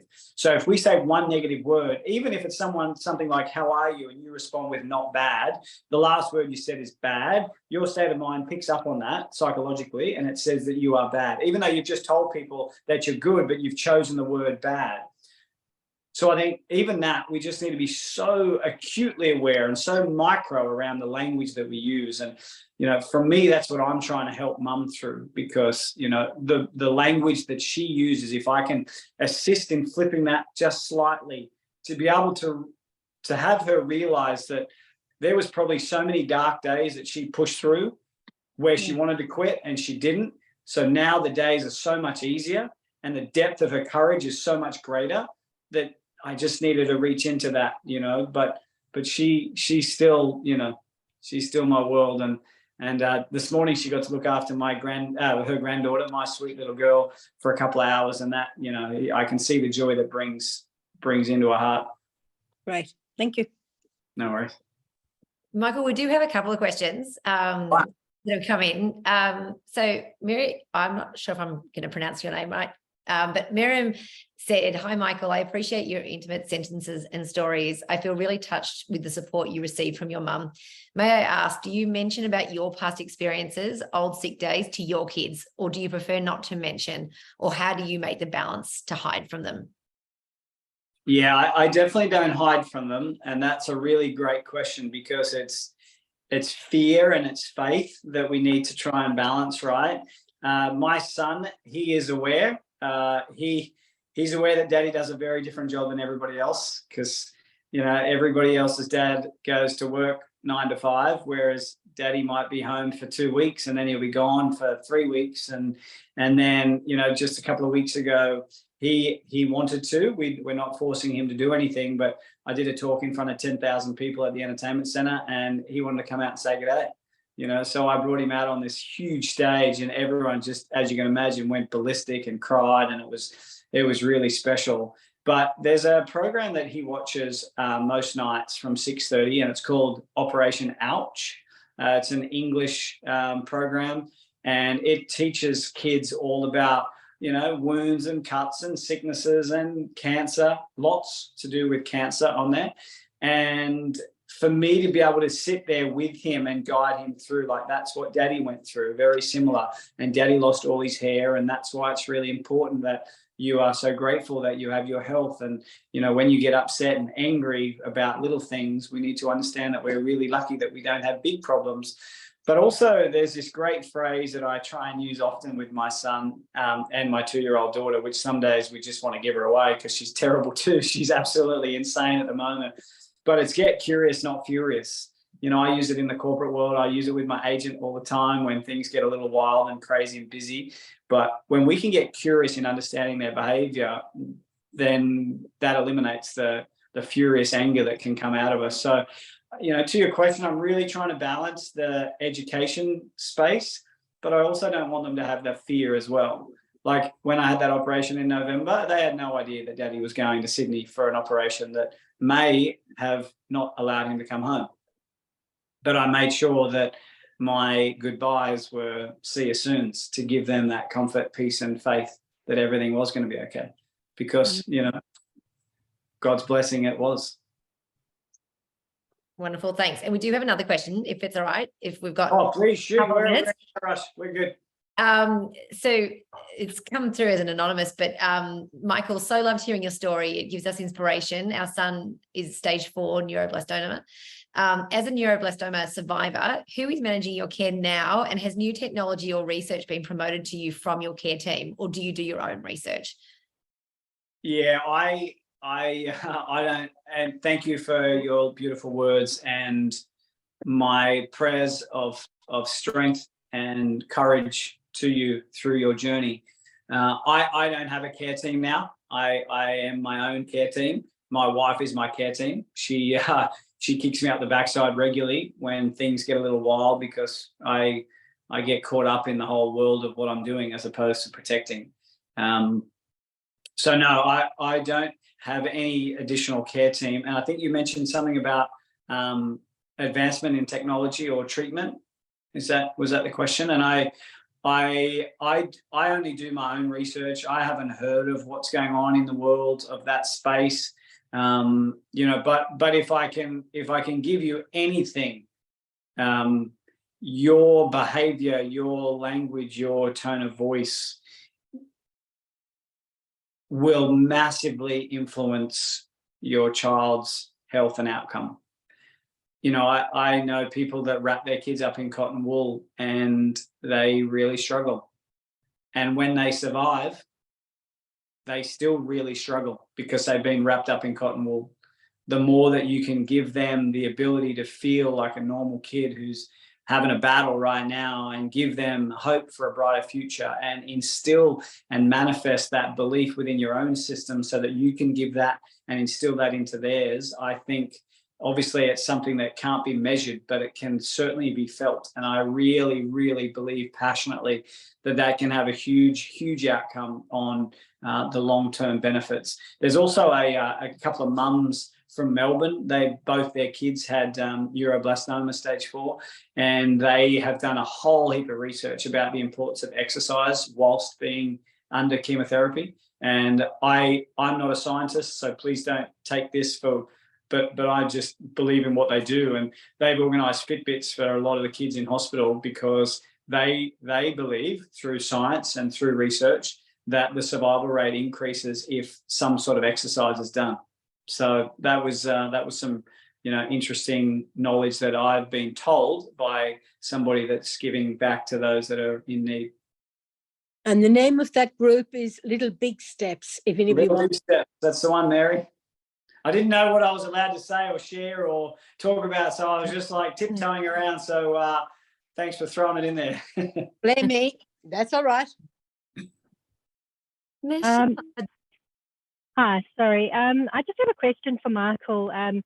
Michael, you mentioned speaking to your little boy about cancer and sort of finding a balance with how much or how little you educate him on that.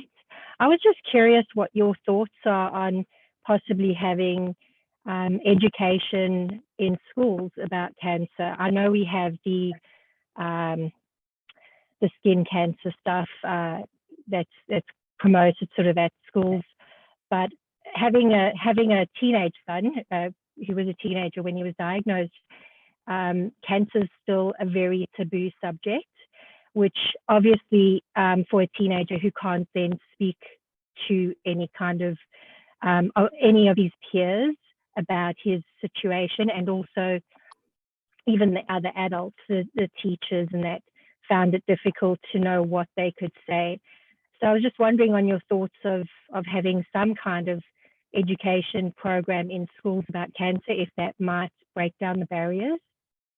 Well, firstly, thank you for sharing that with me, and you know, my hope and prayers to your family. The first thing is to hear that cancer is taboo, like that was the wording you used. Like that's really that's really disappointing at that particular school and in general. You know, I think that when the cancer word gets mentioned, it should bring communities together. It should tighten bonds, and it should strengthen pain, because you need to have your network. You need to have those people around you, and you need to be oh, I'm so sorry. And you need to be strategic with making sure that you're surrounded by those that will support you and serve you and take care of you. I know that I'm one of the national ambassadors for many different charities, but one of them is Camp Quality, and I know that they do that program well throughout schools in Australia. And I know that often we have proactively asked Camp Quality to go to specific schools where someone has been diagnosed to assist in the education realm of the kids understanding what it's all about. Because to your point, Michelle, I think, you know, sometimes cancer is that taboo and we don't want to talk about it. Why? Because it's scary, because it makes people uncomfortable, because it makes people worried. And I think to be able to educate them through programs like Camp Quality, I think is key. Just to follow on with the Camp Quality, I know that works in primary schools and it's fantastic. And I think there's a big gap in high school. I think that's where even with in high school, I think it's just a whole new ball game. There's the privacy issues, even, you know, while your child's in hospital, navigating education or the communication between the peers and the school.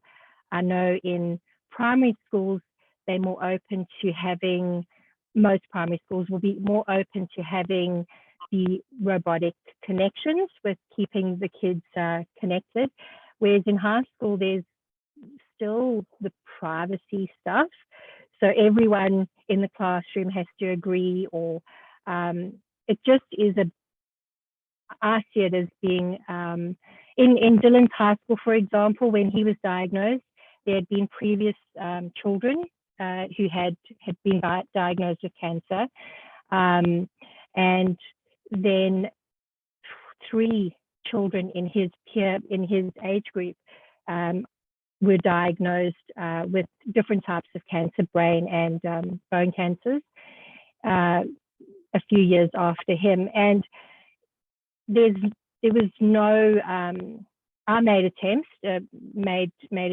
to sort of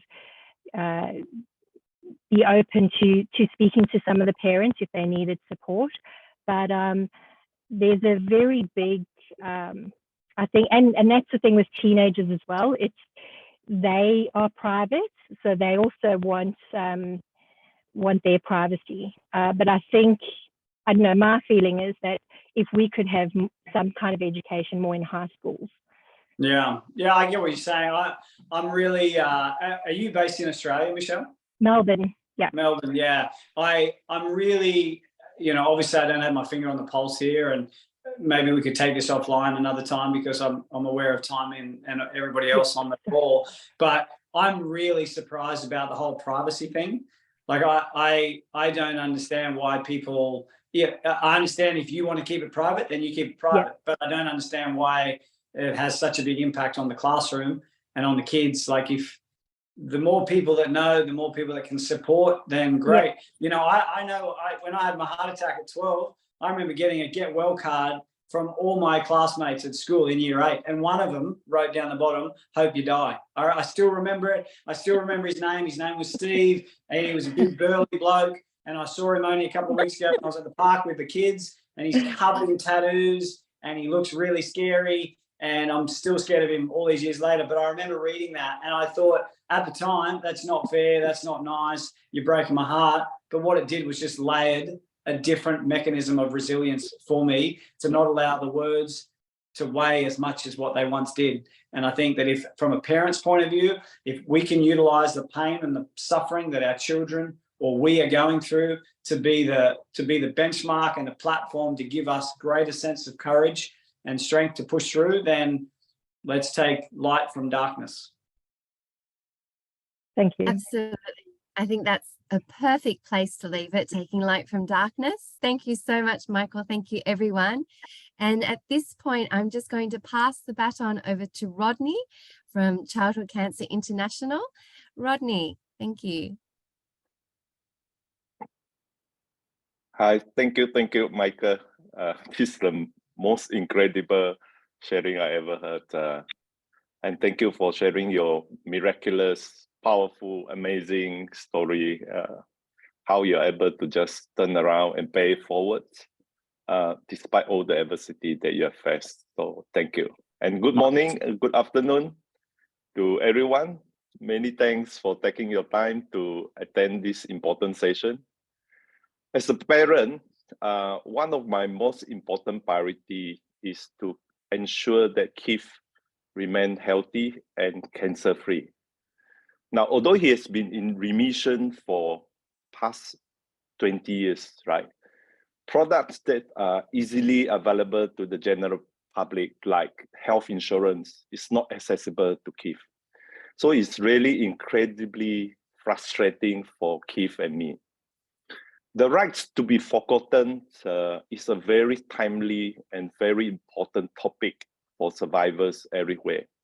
The initiative by European countries like France that has led to landmark legislation in a few countries is really important. However, this inequity still exists for many survivors in most of the country.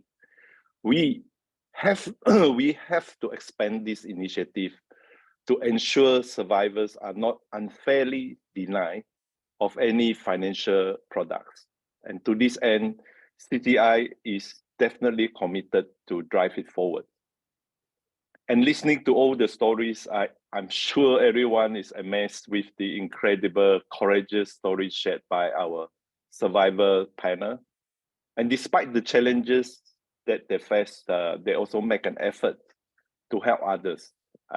Stories that Sandeep have shared and Michael just now. And also as a parent myself, I really appreciate the parent panel for sharing their experience and the important advocacy work that they are doing.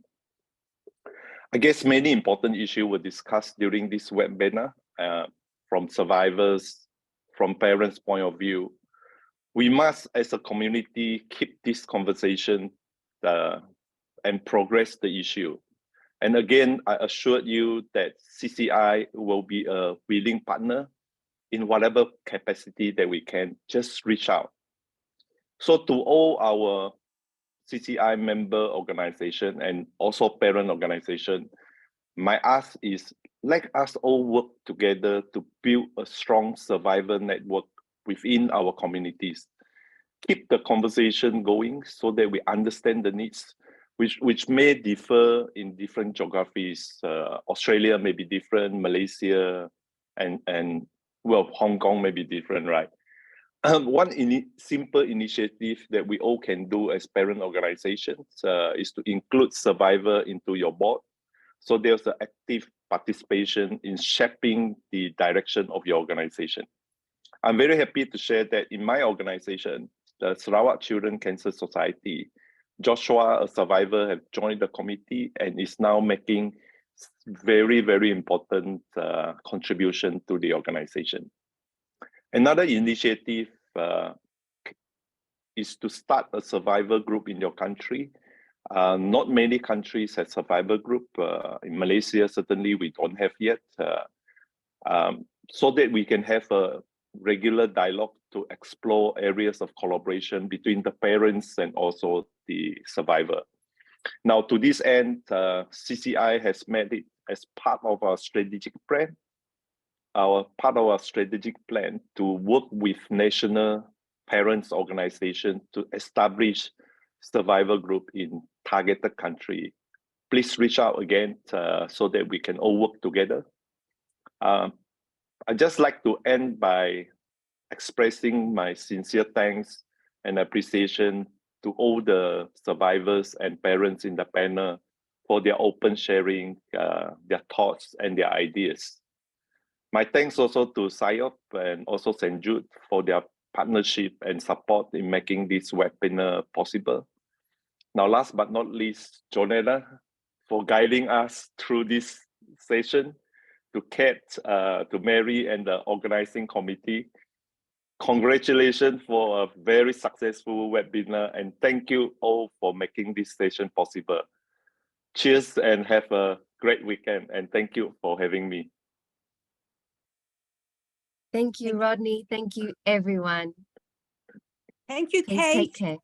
Fantastic job. Thank you, Kate. Yes. Thanks Thank to you. all our panelists, both survivors and parents. And thank you everyone for joining us today. See you. Bye-bye. Thank you. Bye. Bye.